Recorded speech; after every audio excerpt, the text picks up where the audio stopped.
Assalamualaikum warahmatullahi wabarakatuh. Kepada yang terhormat Ibu Kepala Sekolah SDN Tulang 1, Ibu Mei Ernawati SPDMPD, yang saya hormati teman-teman, rekan-rekan, guru-guru dan juga tenaga pendidikan SDN Tulang 1 Sukodono. Marilah kita mengerjakan puji syukur kehadiran Allah Subhanahu wa Ta'ala yang mana pada hari ini kita bersama-sama di sini berkumpul untuk mendengarkan pemaparan rekan kita yaitu Bapak Handoyo SPD, yaitu diseminasi budaya positif. Baik teman-teman, sebelum acara kita mulai, marilah kita berdoa menurut agama dan kepercayaannya masing-masing. Berdoa, silakan. Berdoa selesai.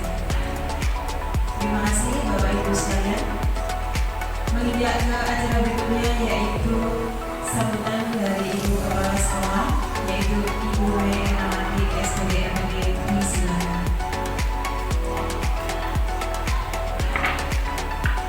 Terima kasih. Assalamualaikum warahmatullahi wabarakatuh. Bapak, Ibu, beserta staf SDN Tulang 1 yang berbahagia, pertama-tama mari kita panjatkan pujian dan puji syukur kehadirat Allah SWT, di mana pada pagi hari ini kita semua masih diberikan kesehatan oleh Allah untuk berkumpul dalam acara yaitu diseminasi budaya positif yang materinya akan dipaparkan oleh Bapak Muhammad SPD, yaitu budaya positif ya, yang perlu kita perhatikan akhir-akhir ini ya, tentang budaya positif. Selawat serta salam kita aturkan kepada junjungan kita Nabi besar Muhammad Sallallahu Alaihi Wasallam, karena beliau adalah suri teladan dan kita dalam dakwah berbagi.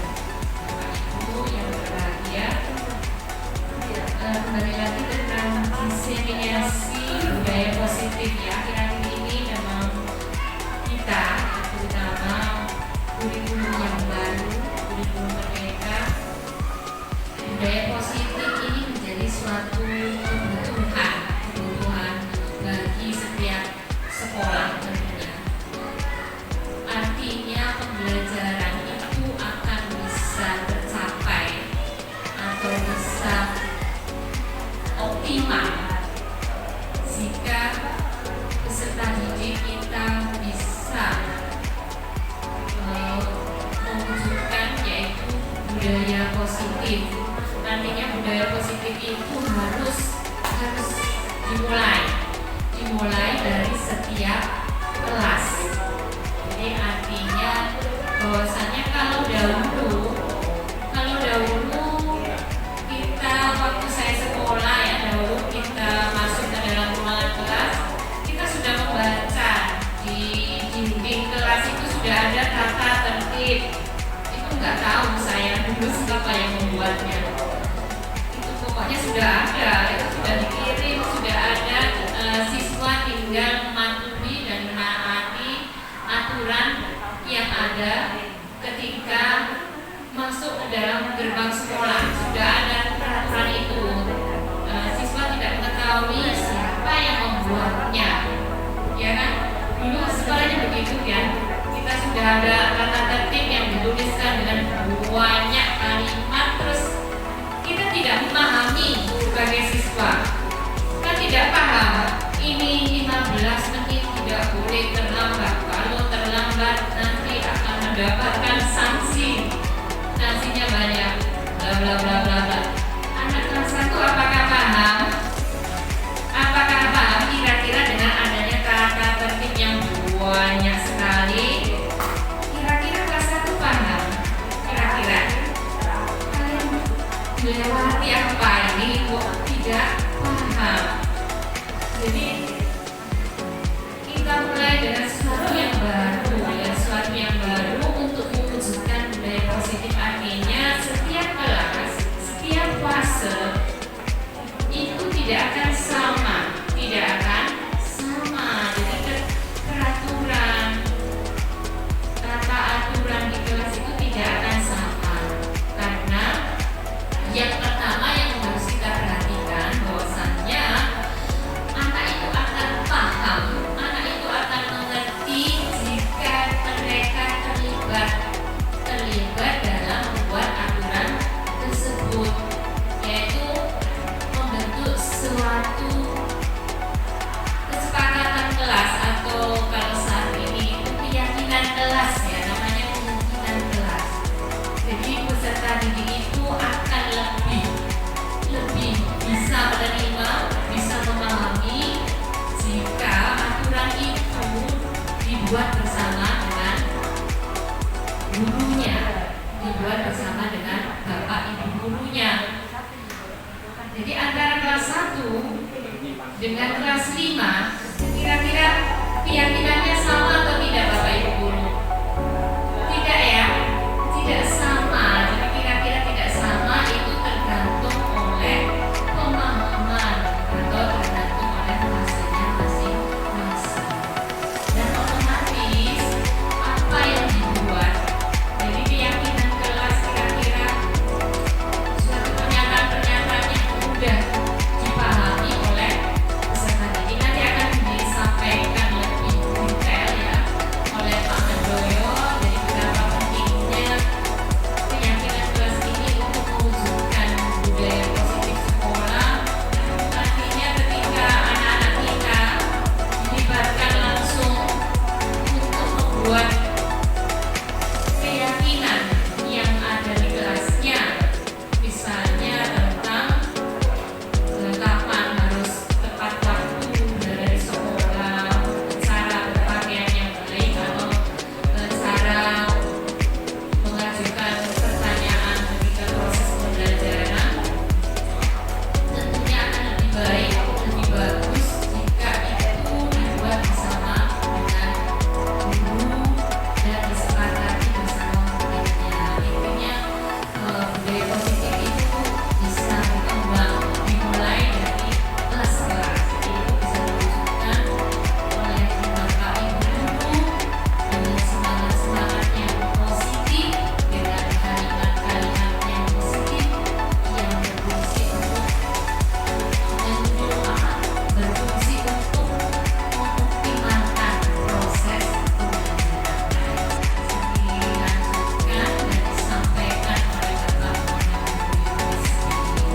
Assalamualaikum warahmatullahi wabarakatuh. Waalaikumsalam warahmatullahi wabarakatuh. Terima kasih kepada Bumi atas pemaparannya dan juga pembukaannya untuk kita semua. Untuk selanjutnya yaitu diseminasi budaya positif yang akan disampaikan oleh Bapak Muhammad Handoyo SPG MPD. Kepada Bapak Handoyo disilakan.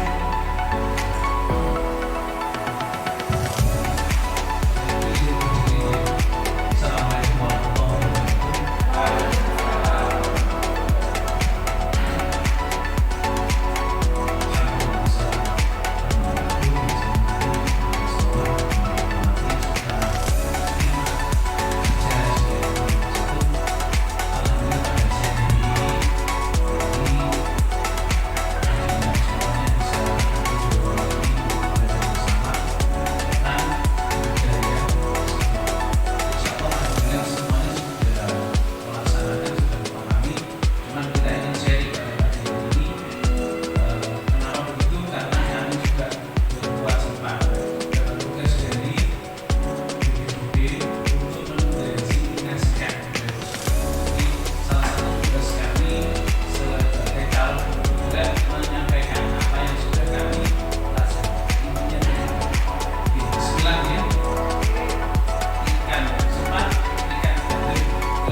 iya. Ayo, Ya, ayo. silakan Bu Ratna yang jawab Bu Rica.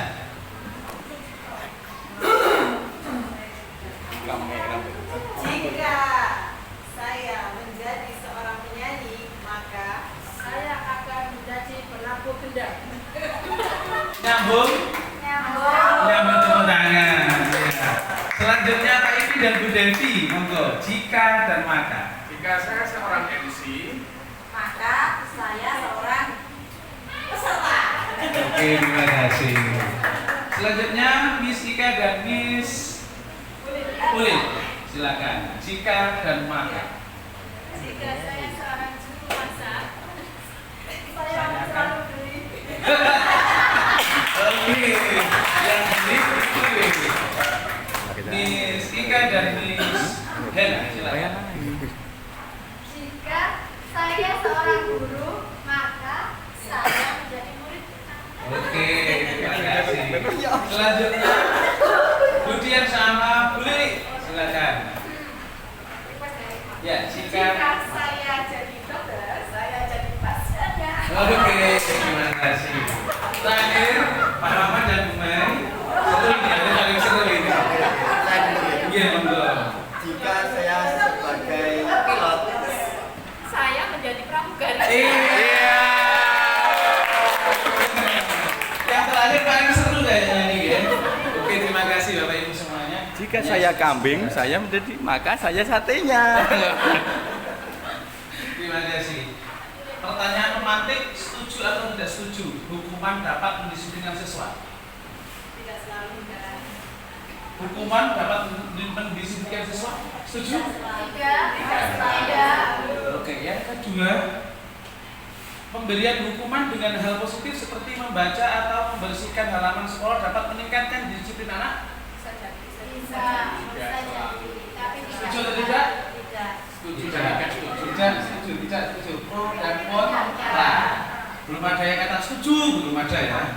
Kemudian memberi penghargaan dapat meningkatkan motivasi belajar siswa. Ya. Ada yang tidak setuju? Oh, setuju semuanya. Pak kameramen setuju ya? Belum tentu. Oke, terima kasih. Nanti ada selanjutnya nih. Disiplin positif adalah dan nilai-nilai kebajikan universal. Nanti yang kita bahas seperti ini. Cuman ikan cepat, ikan digantikan banding katanya sekarang ya. Lebih cepat, lebih senang. Tidak ada disiplin positif, kemudian teori, keyakinan kelas, kebutuhan dasar manusia, posisi kontrol dan restitusi. Sangat penting sekali Bapak.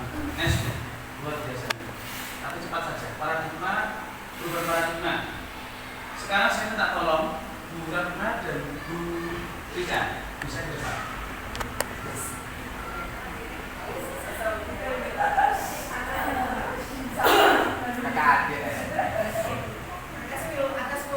Bu Ratna sebagai seorang A, tolong tulis rahasia Anda yang tidak mungkin atau tidak boleh kita orang lain. Silakan ditulis. Entah itu terserah. Sudah sepatu kah? Ayo kita aja. Terserah lagi berapa kata, berapa kalimat. Ayo agak cepat. Hai.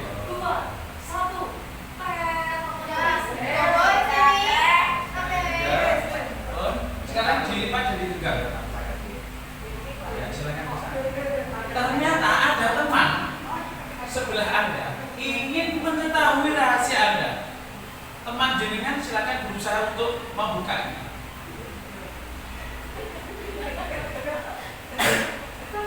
Kira-kira diperbolehkan nggak buka? Diperbolehkan nggak rahasia Anda dibuka? Nggak boleh. Anda ingin melihat rahasianya? Bisa? Silakan dibuka. Usaha apa yang jenengan lakukan agar bisa membuka? Ya. Oke. disayang dong. Apakah disayang? Apakah dipaksa? Terserah. Atau sudah mempertahankan atau mempersilahkan? Boleh silakan ternyata tepuk tangan. Ya.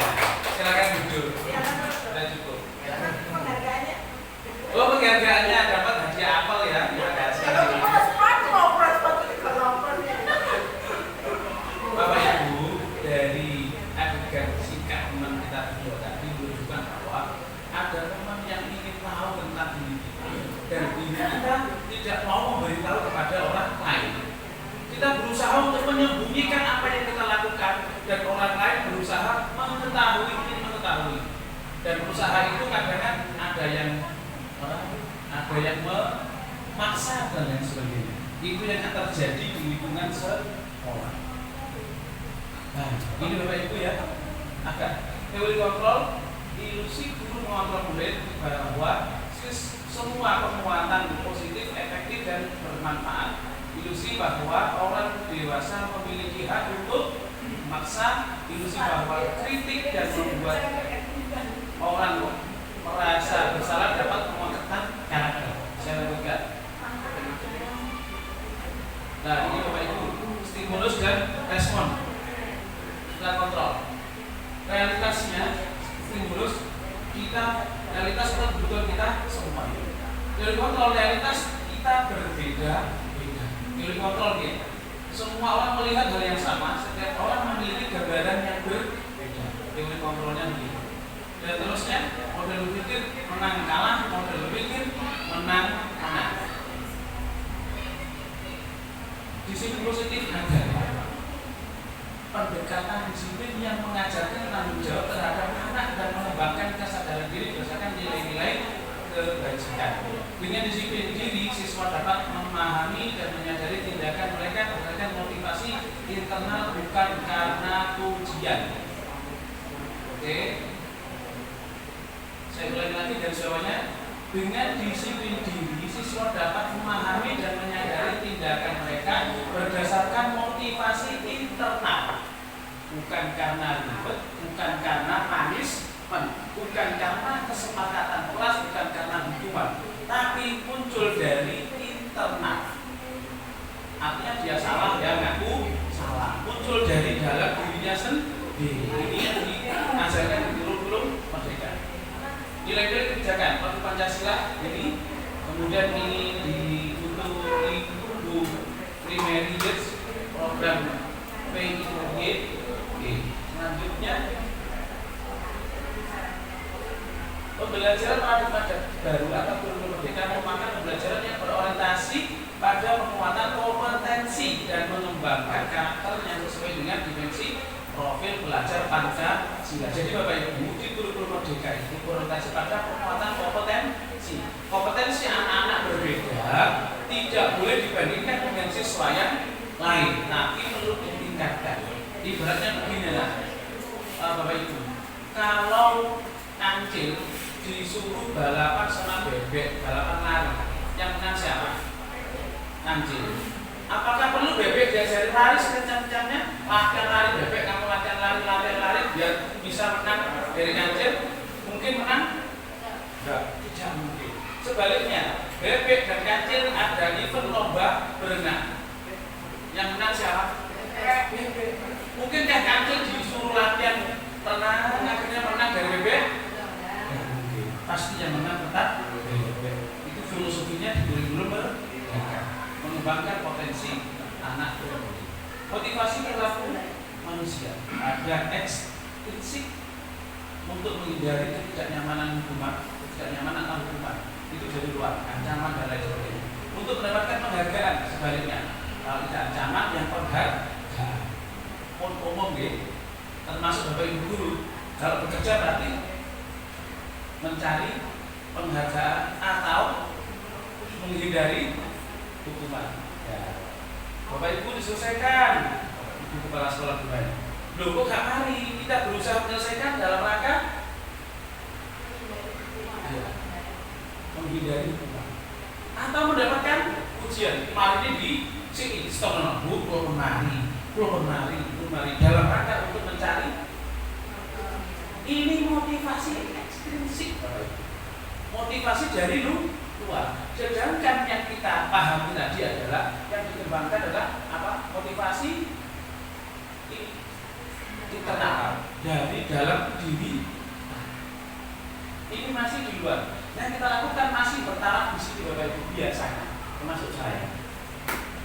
Motivasi intrinsik untuk menjadi orang yang mereka inginkan dan menghargai diri sendiri dengan nilai-nilai yang mereka percaya. Artinya ketika kita ingin menjadi orang yang disiplin, maka gak belok mencari disiplin apa? Kalau kita ingin menjadi orang yang maju, gak belok mencari mundur atau leher dan yang lain. Itu motivasi intrinsik, tidak karena ujian atau sebaliknya. Itu yang kita tanamkan kepada anak. Menurut ajaran Bapak adalah merdeka itu artinya tidak hanya terlepas dari perintah, akan tetapi juga cakap dalam memerintah diri sendiri. Kemarin ada pelatihan, ada yang termasuk PISE. Nah, itu semuanya punya peluang untuk menjadi P, menjadi S bisa dengan ilmu. Tapi potensi dasar tetap ada. Nah, dari ini Bapak Ibu, kita harus bisa memerintahkan diri kita sendiri. Wayai A, wayai B, wayai C dan yang lain. Itu dikatakan merdeka. Anak-anak sudah terbiasa dengan dirinya sendiri. Wayai pataku ya pataku yang misalkan tugas kan tugas. Bukan karena dia udah itu, bukan karena kesepakatan kelas dan yang lain. Tapi dari merdeka bisa memerintahkan dirinya sendiri. Bisa terjadi.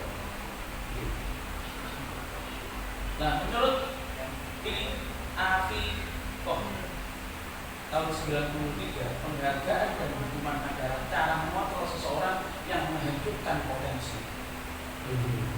Untuk nyeleneh deh, saya ulangi lagi. Menurut Afi, penghargaan atau hukuman adalah cara mengontrol seseorang yang menghancurkan potensi. Artinya dipaksa ngalor, dipaksa tidur, dipaksa tertib, dipaksa maju, dipaksa apapun. Itu termasuk menghancurkan potensi. Kalau bahasa kasarannya kalau di otomotif itu, kalau mobil itu dipaksa apapun, kena tembok, kena caga, dan yang lain akhirnya tembos, babas. Itulah anak-anak yang terjadi di umur mereka. Potensi mereka akan terbunuh. Yang terjadi pengaruh jangka panjang dan jangka pendek. Penghargaan menghukum, penghargaan tidak efektif, penghargaan merusak hubungan, penghargaan mengurangi motivasi intrinsik. Yang ada adalah mencari pujian atau menghindari selanjutnya, hukuman dan konsekuensi. Mencatat 100 kali dalam buku kalimat, saya tidak akan mengulangi lagi. Dulu kita sering begini nggih Bapak Ibu. Ini hukuman, harus keliling lapangan, ya, menggantikan tugas tugas, ya. Kalau yang konsekuensi kan mana Bapak Ibu? Hukuman atau konsekuensi? Yang satu hukuman, yang dua hukuman, yang tiga konsekuensi, konsekuensi. Kita bisa membedakan di konsekuensi dan selanjutnya motivasi perilaku manusia. Hukuman, peraturan adalah kamu harus. Murid anak akan tersakiti berupa hukuman psikis dan fisik. Kalau hukuman, konsekuensi apa peraturannya? Mampukah kamu melakukan? Terima kasih. Murid tetap dibuat tidak nyaman karena konsekuensi.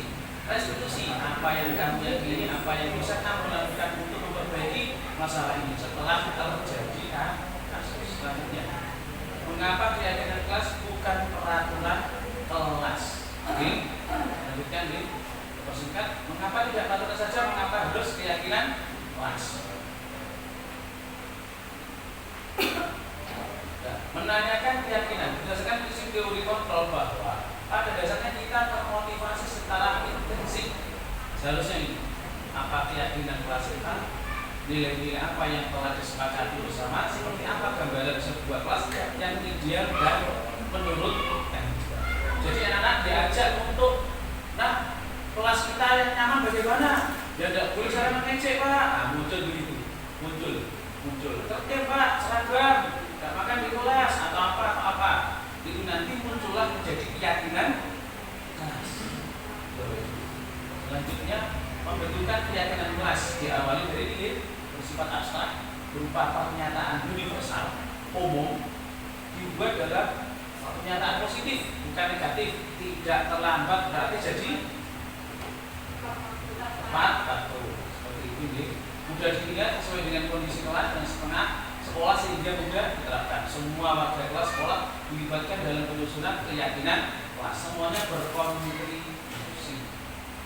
Ini Bapak Ibu, di sini ada sebenarnya kesepakatan kelas G, kemudian dibungkus di luarnya ini menjadi keyakinan kelas, di lingkungan kelas jadilah budaya di tengah-tengah ini sebenarnya kesepakatan menjadi keyakinan, menjadi lingkungan yang positif, menjadi budaya yang positif, bukan karena hukuman, bukan karena perintah, bukan karena apapun, tapi jadi kalau jadi budaya. Kemudian dasar manusia, ini penting Bapak Ibu. Kemudian manusia adalah segala sesuatu yang kita lakukan untuk mendapatkan apa yang kita inginkan. Semua tindakan yang kita lakukan memiliki tujuan. Semua orang, semua usaha baik yang kita lakukan adalah dalam rangka kebutuhan dasar kita terpenuhi dengan kebutuhan dasar manusia ada 5 Bapak Ibu. Yang pertama, makanan. Sepakat ya? Makanan, pakaian, tempat tinggal, keamanan dan kesehatan. Ini raga kita. Kemudian rasa diterima. Butuh enggak kita rasa diterima? Ternyata kita dalam suatu kelas atau lembaga gak diterima. Nyaman enggak? Kita butuh enggak rasa diterima? Boleh, kepedulian, berbagi kerjasama dan tim. Ketiga, penguasaan. Diri, keinginan, dianggap pemimpin dan berprestasi. Kebebasan, kita mandiri, mencoba hal baru, memiliki dan kesenangan, bermain, humor, antusias dan tertawa. Ini semuanya kebutuhan dasar manusia, termasuk kita dan anak-anak. 5 posisi kontrol sekarang. Terakhir Bapak Ibu, kita sebagai apa di hadapan anak? Apakah sebagai teman? Kira-kira kalau sebagai teman bagaimana posisinya? Contohnya, ketika kita istirahat, jajan bareng sebagai teman, nah itu ya sebagai teman, biar untuk mengantarkan mereka. Alasan akademiknya, alasan manusiawinya, kalau ingin. Apakah kita sebagai pembuku? Kamu itu macet rame, telat, kamu punya tugas, apakah kita pembuku? Atau membuat merasa bersalah? Hampir mirip ini, ya kisahnya. Bolak-balik aku salah, bolak-balik salah. Kalau benar-benar jadi pada atau pemantau, awasi terus, atau manajer mengatur.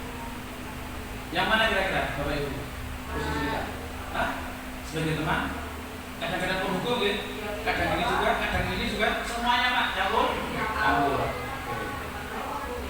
Ini sebenarnya ada tayangan, cuma saya skip mohon Bapak Ibu ya. Ya. Nanti bisa saya share bagaimana saya menjadi guru selama ini, posisi kontrol apa yang sering saya terapkan.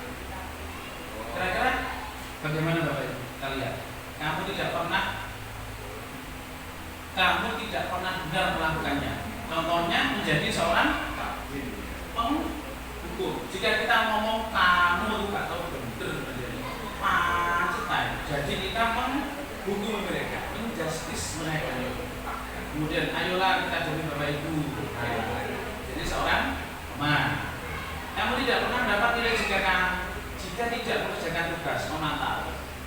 Sano, kalau nilai kalau kegiatan nilainya elek dan lain sebagainya. Itu memantau. Manajer, apa rencanamu untuk menyelesaikan masalah ini? Iya. Cara kapan? Diselesaikan kapan? Besok ya. Itu manajer. Segitiga resolusi. Jadi posisi kita nanti berbagai macam sebagai kontrol Bapak Ibu. Yang terakhir segitiga resolusi, yaitu suatu proses dialog yang dijalankan oleh guru agar dapat menghasilkan murid yang mandiri dan bertanggung jawab. Ada menstabilkan identitas, validasi tindakan yang salah, menanyakan keyakinan. Oke, sekali lagi, menstabilkan identitas, validasi tindakan yang salah, menanyakan keyakinan. Selanjutnya, menstabilkan identitas. Contohnya begini Bapak Ibu. Berdasarkan prinsip membuat kesalahan adalah bagian dari proses pembelajaran. Jadi anak-anak salah adalah belajar. Berbuat salah itu wajar, nah, apa-apa. Tidak ada manusia yang sempurna. Ketika anak salah tuh, Bapak Ibu jatuh, kemudian Bapak Ibu juga pernah melakukan itu. Waktu itu Bapak juga itu nak kamu. Bapak Ibu juga tidak mau mencari siapa yang salah. Bapak Ibu ingin mencari solusi dari permasalahan, kita stabilkan dulu identitas. Kemudian validasi tindakan yang salah dengan prinsip setiap perilaku berupaya memenuhi suatu kebutuhan tertentu. Dia melakukan A karena memenuhi kebutuhan dia, harga dirinya tidak mempertahankan harga diri. Salah satunya tadi kebutuhan dasar manusia. Wajar. Kamu pasti punya alasan mengapa kamu melakukan hal tersebut. Tidak langsung menghukumi. Kamu patut bangga karena telah melindungi sesuatu yang penting buat kamu. Contoh, dia masuk sekolah tapi seragamnya kiri. Karena kamu tetap masuk meskipun seragammu salah. Tidak boleh, tidak pulang atau boleh dan yang lain. Nah, artinya kita berikan validasi tindakan yang salah. Tapi seragamnya tetap ini lanjutnya. Tidak menutup ini. Nah, artinya restitusi ini Bapak Ibu untuk menstabilkan ini Bapak Ibu. Menstabilkan identitas, validasi tindakan yang salah. Yang terakhir menanyakan keyakinan. Setelah ini kira-kira bagaimana? Nah, oh iya Pak, tadi saya lupa karena itu baju saya kemarin dicuci belum kering. Otomatis bagaimana? Ya besok saya harus menyiapkan baju. Artinya mereka itu tanpa dihukum sadar dengan sendiri. Intinya segitiga restitusi seperti itu ya. Kemudian menutup dalam penerapan program distribusi positif, tidaknya guru memiliki standar berkepribadian profesional dan sosial yang baik di mana guru mampu merefleksikan dirinya dalam posisi kontrol saat ini. Bagaimana perjalanan dirinya sebagai among atau manajer yang menuntun murid-muridnya menjadi insan yang mandiri, merdeka dan bertanggung jawab. Kiranya itu Bapak Ibu mungkin ada pertanyaan. Ada satu pertanyaan? Silakan. Ya, monggo dari Bu Hena. Oke.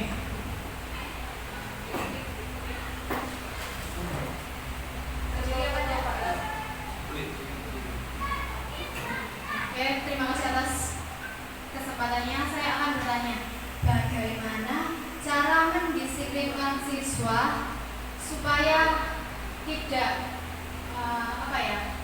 bukan benar-benar merasa jerah, tapi dia tahu kalau itu memang nggak sepatutnya dilakukan gitu. Cara mendisiplinkannya bagaimana? Terima kasih. Pertanyaan. Bagaimana cara mendisiplinkan siswa atas perilaku yang dilakukan? Tapi dia jerah, tapi bukan jerah yang trauma gitu. Kapok lombok bahasanya gitu ya. Iya. Terima kasih Bu Hena. Bagaimana cara mendisiplinkan siswa yang bawaannya itu sekarang baik, besok baik lagi. Sekarang baik, besok lagi. Bapak Ibu yang saya hormati, bagus sekali pertanyaan dari Bu Hena tadi. Itu yang sering kita hadapi di lingkungan sekolah. Bendina dituturi ne bendina dituturi ne balik. Berarti Bapak Ibu, nilai-nilai yang tertanam dalam diri anak-anak, nilai intrinsipnya belum masuk. Karena dia melakukan hal yang baik, karena ada penghukum, ada gurunya. Nah, kalau kamu tidak baik, ya begini. Ada yang mengingatkan dia baik. Kalau tidak ada yang mengingatkan dia baik lagi. Berarti nilai kebaikan tadi, nilai tertibnya belum tertanam, nilai intrinsiknya belum tertanam dalam dirinya. Maka tugas kita tadi bukan kesepakatan kelas, bukan peraturan kelas, tapi keyakinan kelas. Itu yang kita tanamkan kepada anak. Jadi tidak bisa sekali dua kali memang Bu Hena harus berproses kontinu. Bukan karena takut dengan gurunya, tapi kalau takut dengan gurunya, maka dia ketika tidak ada gurunya akan kembali. Itu berarti dia masih tahap seperti tadi Bapak Ibu.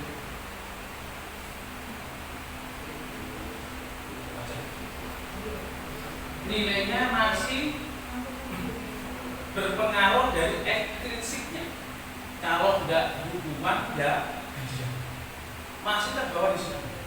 Kalau ada gurunya ketik, nggak ada, nggak ketik. Nah itu yang menjadikan nilai dalam dunia anak belum tertanam. Nah dengan keyakinan kelas ini harapannya anak-anak nilai-nilai kebaikan, nilai tertib, menghargai teman, menghargai guru itu tertanam secara intrinsik, bukan pengaruh dari luar. Berarti butuh itu yang pertama, yang kedua butuh proses. Beda tidak serta-merta sekali dua kali. Artinya itu kalau bahasa itu ya berulang kali. Kalau bahasa Jawanya itu omer, ingatkan. Mungkin seperti itu. Ada lagi? Cukup Bapak Ibu ya. Kiranya itu yang dapat saya sampaikan. Mudah-mudahan apa yang kita bahas pada siang hari ini bisa bermanfaat untuk saya dan untuk Bapak Ibu semuanya. Kurang lebihnya mohon maaf, saya akhiri. Assalamualaikum warahmatullahi wabarakatuh.